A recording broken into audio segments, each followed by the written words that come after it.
বন্ধুরা, আমরা এখন মালবাজার মোড় পেরিয়ে চাপড়ামারি ওয়াইল্ড লাইফ স্যাংচুয়ারির দিকে এগিয়ে যাচ্ছি। সামনেই চালসা মোড় পড়বে, চালসা পেরিয়ে আরেকটু এগিয়ে গেলেই চাপড়ামারি। তো এখন ঘড়িতে বাজে সকাল 10টা 27। আমরা গতকাল রাতে মালবাজারেই ছিলাম। তো মালবাজারে মোটামুটি সস্তায় একটা হোটেল পেয়ে গেছিলাম একটা রাত কাটানোর জন্য। সেখানে আমরা রাতটা কাটিয়ে সকালে পাশেই একটা মিষ্টির দোকানে ডালপুরি আর মিষ্টি খেয়ে আমাদের আজকের ব্রেকফাস্টটা সারলাম। তো কালকে একটু বৃষ্টি হয়েছিল পাহাড়ে। কালকে যখন আমরা মানেভঞ্জন থেকে মালবাজারে আসছিলাম তখন বেশ খানিকটা রাস্তা বেশ ভালো বৃষ্টি পেয়েছি, মাঝখানে শিলাবৃষ্টিও হচ্ছিল। তো আজকে কিন্তু ওয়েদার খুব ভালো, একেবারে রোদ ঝলমলে পরিষ্কার ওয়েদার আছে। তো আমরা চালসার দিকে বেঁকে গেলাম।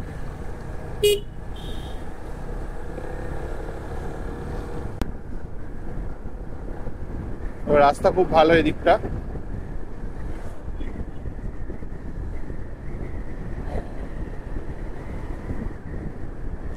এখন এসে গেছি আমরা টুনবাড়ি মোড়। এই টুনবাড়ি মোড় থেকে বাঁদিকে গেলে 54 কিলোমিটার গেলে লাভা, আর সোজা 6 কিলোমিটার গেলে হচ্ছে চালসা।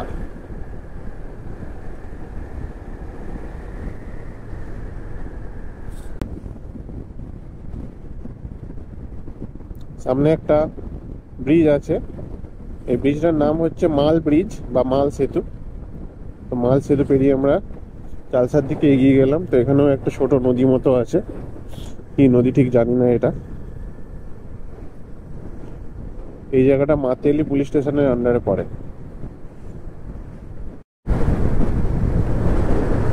এখন আমরা যে ব্রিজটাকে পার করছি এই ব্রিজটা হচ্ছে নেওড়া ব্রিজ। তো বাঁদিকে আমরা পাহাড়ের কিছুটা ঝলক দেখতে পাচ্ছি। তো ডুয়ার্সে চলে এলো, এখান থেকেও কিন্তু বাঁদিকে পাহাড় কিছু দেখা যাচ্ছে। আর এই যে রাস্তা ধরে যাচ্ছি আমরা, এইটা হচ্ছে উত্তরবঙ্গের বেশ কিছু জায়গা, যেমন ধূপগুড়ি, মাথাভাঙা, ফালাকাটা, হাসিমারা প্রভৃতি সমস্ত জায়গায় কিন্তু এই রাস্তা দিয়েই যেতে হবে। এই হচ্ছে চালসা মোড়। এখান থেকে বাঁদিকে গেলে হচ্ছে মেটেলি, ডান দিকে গেলে হচ্ছে লাটাগুড়ি, আর আমরা সোজা চলে যাব বীরপাড়ার দিকে। বীরপাড়া হয়ে আমরা চাপড়ামারি ওয়াইল্ড লাইফ স্যাংচুয়ারির মধ্যে ঢুকবো। তো এখন সিগন্যাল আছে, সিগন্যালে আমরা একটু দাঁড়ালাম।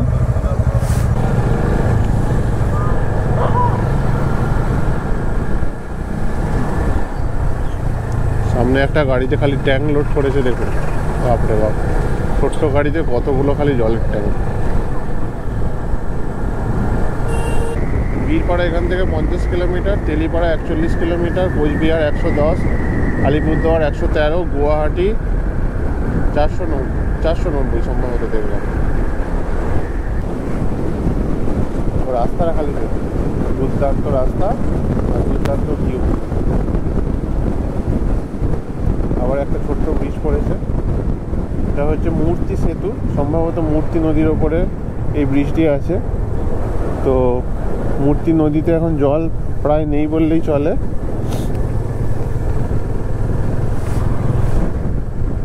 স্বাভাবিক, শীতকাল। এখন আমরা বীরপাড়ার দিকে এগিয়ে যাব। সামনে চাপড়ামারি ওয়াইল্ড লাইফ স্যাংচুয়ারি। রাস্তার ভিউগুলো কিন্তু এখানে খুবই অসাধারণ।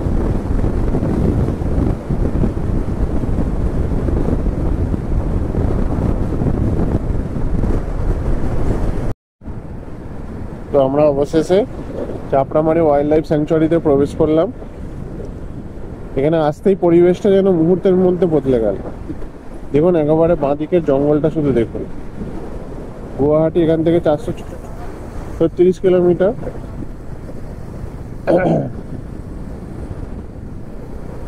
ও কি ভিউ! তো উত্তরবঙ্গে আমি বেশ কয়েকবার এসেছি। তো এখানটা ময়ূর ক্রস করে, অ্যানিম্যাল ক্রসিং জোন সাইনবোর্ড দেওয়া আছে। উত্তরবঙ্গে আমি বেশ কয়েকবার এসেছি, কিন্তু এই ডুয়ার্সের এই দিকটা আমি কখনো আসিনি। ফার্স্ট টাইম আমি ডুয়ার্সে আসছি। আর সত্যি বলতে মানে এতটা ঘন জঙ্গল আমি আগে কখনো দেখিনি। এতটা ঘন জঙ্গলের মধ্যে দিয়ে বাইক চালানোর যে অভিজ্ঞতা সেটা আমার নেই। হ্যাঁ, বেলপাহাড়ি, শালবনি ওই দিকটায় আমি বাইক চালিয়েছি, কিন্তু সেখানে যে শাল সেগুনের জঙ্গল আছে সেটা থেকেও এটা সম্ভবত অনেকটাই ডেন্স জঙ্গল, অনেকটাই ডেন্স মনে হচ্ছে। অসম্ভব সুন্দর একটা ফিলিংস, মানে এরকম দুদিকে একদম ঘন সবুজ জঙ্গল, গাছের ডালগুলো একেবারে আমাদের মাথার উপর দিয়ে আছে, আর আমরা তার মধ্যে দিয়ে যাচ্ছি।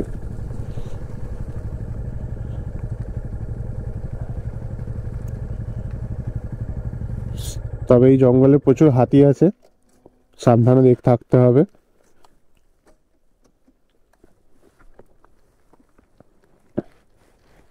এখানে আমরা একটু দাঁড়ালাম, একটু ছবি ছবি তোলা হবে, তুলে আবার এগোনো হবে। খুব সুন্দর জায়গা। তো আমরা এখন এলিফ্যান্ট ক্রসিং জোন পার করছি। তবে এলিফ্যান্ট এখনো পর্যন্ত আমাদের দেখা দেয়নি, অতটাও সৌভাগ্য হয়নি। তবে এই জঙ্গলের মধ্যে দিয়ে বাইক চালানোর যে মজা সেটাও কিছু কম নয়। দেখা যাক এগোতে এগোতে যদি একটা বাইসনও বেরিয়ে আসে তাহলেও একটা আলাদা এক্সপিরিয়েন্স হবে, যদি ভাগ্য সুপ্রসন্ন হয়। তো এই চিলাপাড়া পাতা ফরেস্টের মধ্যে রাস্তা কিন্তু অনেকটাই। তো মাদারিহাট এখান থেকে 56 কিলোমিটার, বানারহাট আর 20 কিলোমিটার। আমরা হয়ে গেল প্রায় 10 মিনিটের বেশি আমরা এই রাস্তায় গাড়ি চালাচ্ছি। তো এখনও আমরা চিলাপাতা ফরেস্টের মধ্যেই আছি। তো চাপড়ামারি ওয়াইল্ড লাইফ স্যাংচুয়ারি যে লেখা আছে দেখুন। তো এই ওয়াইল্ড লাইফ স্যাংচুয়ারির মধ্যে দিয়ে যে ন্যাশনাল হাইওয়ে 17 নম্বর গেছে সেটা কিন্তু বেশ অনেকটাই জঙ্গলের উপর দিয়ে গেছে। এখানেও আবার একটা দেওয়া আছে elephant crossing zone, drive slow. তো পুরো জায়গাটাই কিন্তু জঙ্গলের মোটামুটি কোর এরিয়ার মধ্যে দিয়েই গেছে, সেই জন্যই জায়গায় জায়গায় অ্যানিম্যাল ক্রসিং আছে এখানে।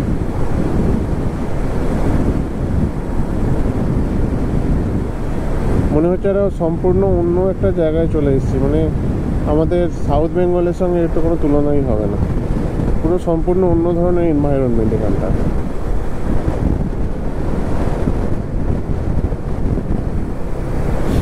প্রাণ ভরে আপনি এখানে অক্সিজেন নিতে পারবেন আর প্রকৃতির অপরূপ সৌন্দর্য উপভোগ করতে পারবেন।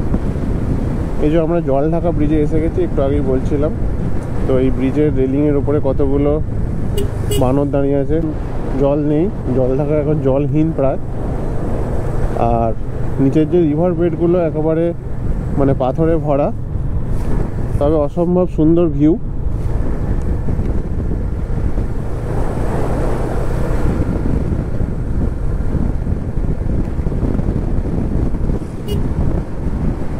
এটা হচ্ছে নো এন্ট্রি জোন, কোনো কমার্শিয়াল গাড়ি এখানে ঢুকতে দেবে না।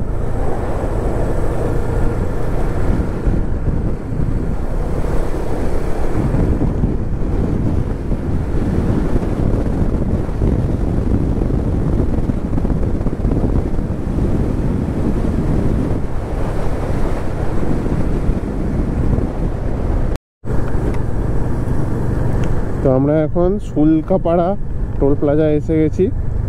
তো করোনেশন ব্রিজ পার করার পর এই রাস্তায় ঢুকেই প্রথম টোল পড়লো এটা, এর আগে কোনো টোল ছিল না। তো শুল্কাপাড়া টোল পেরিয়ে আমরা এগিয়ে যাব এখন ডায়না ব্রিজের দিকে। সামনে আবার একটা ব্রিজ আসবে একটা নদীর ওপর।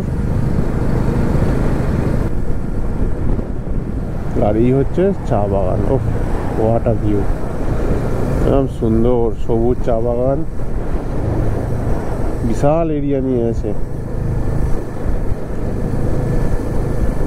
গ্রিনারি কাকে বলে দেখে নাও শুধু। তেলিপাড়া 27, বাঁদিকে 1 কিলোমিটার গেলে, 1 কিলোমিটার না 100 মিটার গেলেই হচ্ছে নাগারকাটা। এই নাগারকাটার যে রোড, এই যে এদিক দিয়ে আসছে আর 4 চাকা আসছে দেখুন, ওটা এখানে এসে এই হাইওয়ের সঙ্গে কানেক্ট হচ্ছে।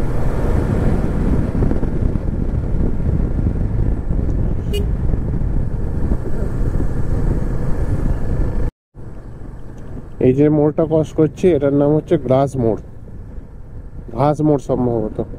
তো ঘাস থেকে গ্রাস মোড় নাম হয়ে গেছে। আর চা বাগান দেখুন, এখানে আর কোনো অবস্ট্রাকশন নেই সামনে, ও যতদূর তাকাবেন শুধু চা বাগান। গ্রাস মোড় প্রতীক্ষালয়, আচ্ছা গ্রাস মোড়ই নাম। দালাগাঁও এখান থেকে 36 কিলোমিটার, তেলিপাড়া 26, বিন্নিগুড়ি 20, বানারহাট হচ্ছে 14 কিলোমিটার।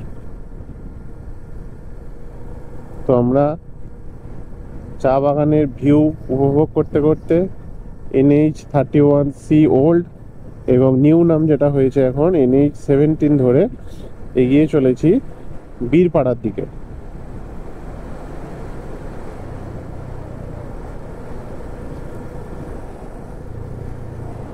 এরকম এত বড় চা বাগান তো আমি আগে কখনো দেখিনি। এতক্ষণ একদিকে চা বাগান ছিল, এখন এই দেখুন দুদিকে চা বাগান। এই হচ্ছে আমার ডান দিকেও চা বাগান, মাঝখান দিয়ে রাস্তা, আর এই বাম দিকেও চা বাগান। মানে এইখানে এলে তবে আপনি বুঝতে পারবেন যে আমাদের মানুষ কত চা খায়।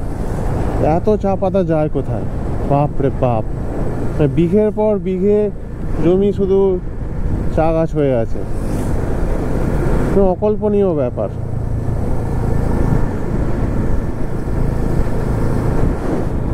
এত বিশাল চা বাগান হতে পারে?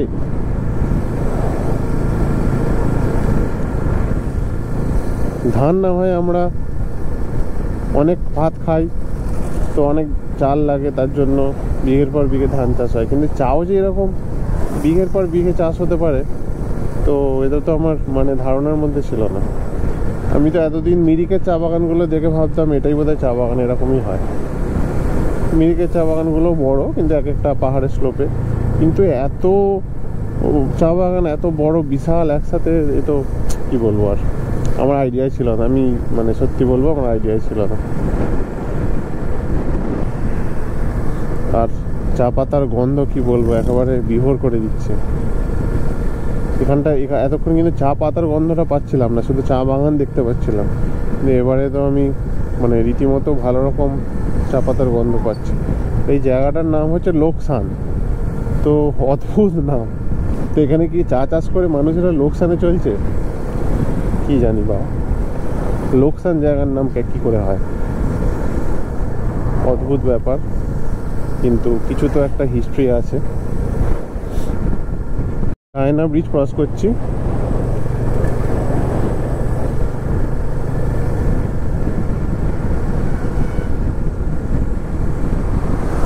বাঁদিকে কিন্তু মাঝে মধ্যেই পাহাড় দেখতে পাচ্ছি। তো আমরা সমতলে থাকলেও এখান থেকে কিন্তু পাহাড় দেখা যায়।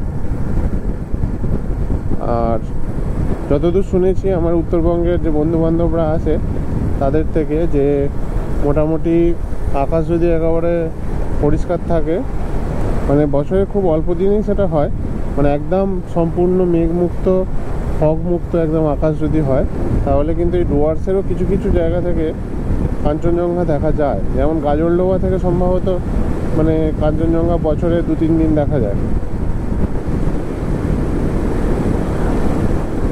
কিন্তু তার জন্য লাখ চাই, মানে সেই লাখ খুব কমই হয়। মাঝে মধ্যে সব ছোট ছোট নদী আসছে। আবার একটা জঙ্গলের মধ্যে প্রবেশ করে ফেলেছি। আর এইখানটায় তো এতটাই ঘন জঙ্গল যে সূর্যের আলো প্রায় প্রবেশ করছে না বললেই চলে। রাস্তায় বড় বড় পাতাওয়ালা শিশু গাছ আছে, আর মাঝখান দিয়ে একেবারে কালো পিচ রাস্তা গেছে। কালো পিচ রাস্তাকে আরও কালো করে দিয়েছে।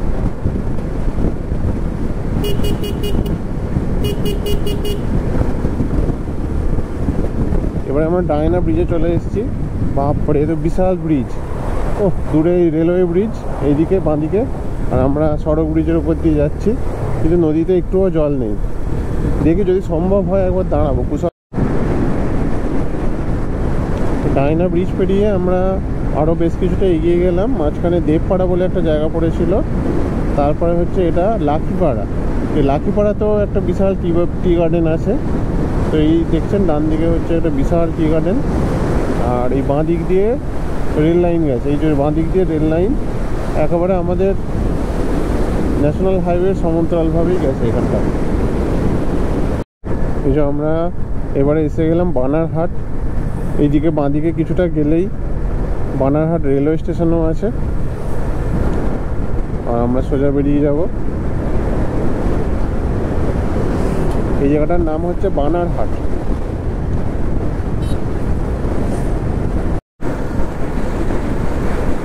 তো বানারঘাটে চাকে আমরা গাড়ি স্টার্ট দিয়ে এখন চলে এসেছি মরাঘাট টি এস্টেটে। এই মরাঘাট টি এস্টেটের পরে কিছুটা এগিয়ে গেলে আমরা পাবো তেলিপাড়া। তো তেলিপাড়া থেকে আমাদের জলদাপাড়ার দিকে ঢুকতে হবে।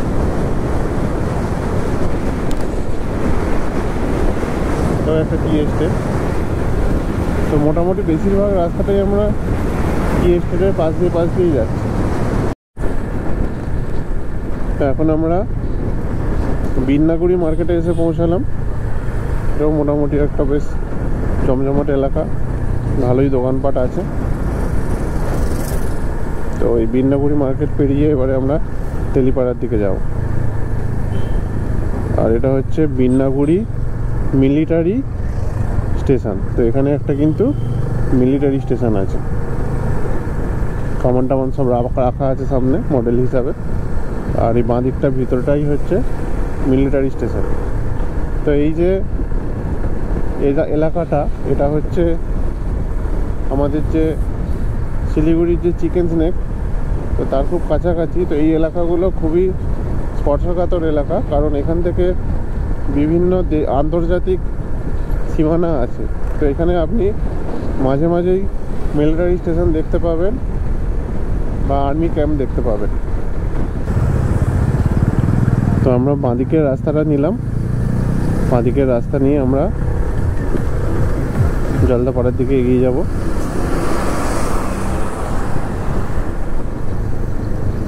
এই জায়গাটার নাম হচ্ছে তেলিপাড়া।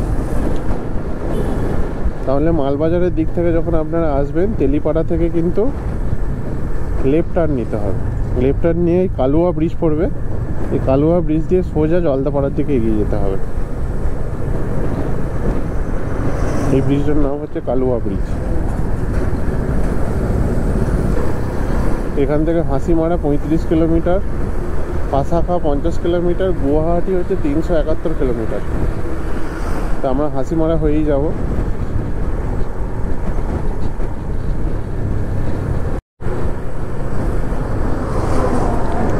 সামনে যে মারুতি সুজুকি ওমনি গাড়িটা আছে, এটা দেখুন, এর নাম্বার প্লেট হচ্ছে লাল, আর এর নাম্বার হচ্ছে BP11802।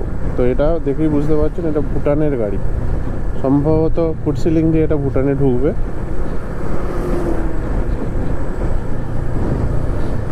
সোজা আমরা হাসিমারার দিকে চলে যাব।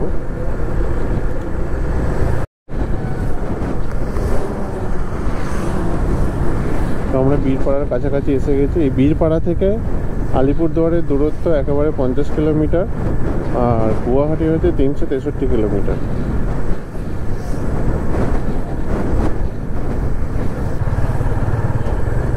এখান থেকে সোজা গুয়াহাটি। বাঁদিকে গেলে গুমটো ভুটান বলে কোনো একটা জায়গা আছে। ভুটান দেশ নয়, জায়গাটার নাম হচ্ছে গুমটো ভুটান, সেটা হচ্ছে বাঁদিকে।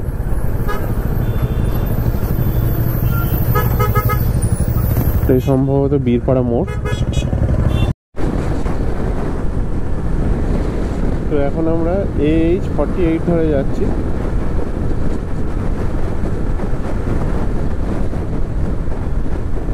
এখান থেকে মাদারিহাট হচ্ছে 12 কিলোমিটার, আর হাসিমারা হচ্ছে 28 কিলোমিটার। আবারও একটা ব্রিজ। এই নদীর জলও এখন শুকনো, এক বিন্দু জলও নেই।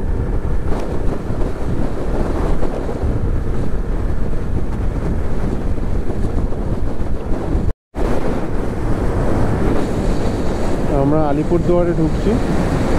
একটা বিশাল তোরণ দেওয়া আছে। Department of tourism, government of West বেঙ্গলের পক্ষ থেকে।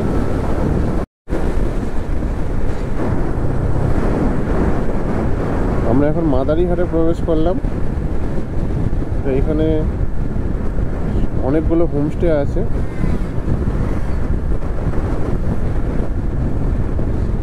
এখান থেকে বাঁদিকে গেলে হচ্ছে মাদারিহাট, ডান দিকে গেলে হচ্ছে ফালাকাটা। এটা হচ্ছে মাদারিহাট মোড়। এখান থেকে দুদিকে দুটো রাস্তা চলে গেছে। তো কেউ যদি ফালাকাটা যেতে চায় তাকে এই ডান দিকের রাস্তাটা নিতে হবে। আর আমরা যাব হাসিমারার দিকে।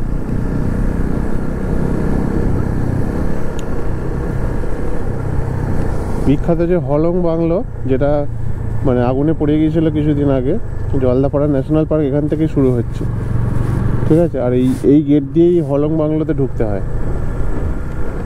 তো আমরা মোটামুটি জলদাপাড়া ন্যাশনাল পার্কের যে অংশ তার মধ্যে প্রবেশ করেছি অলরেডি।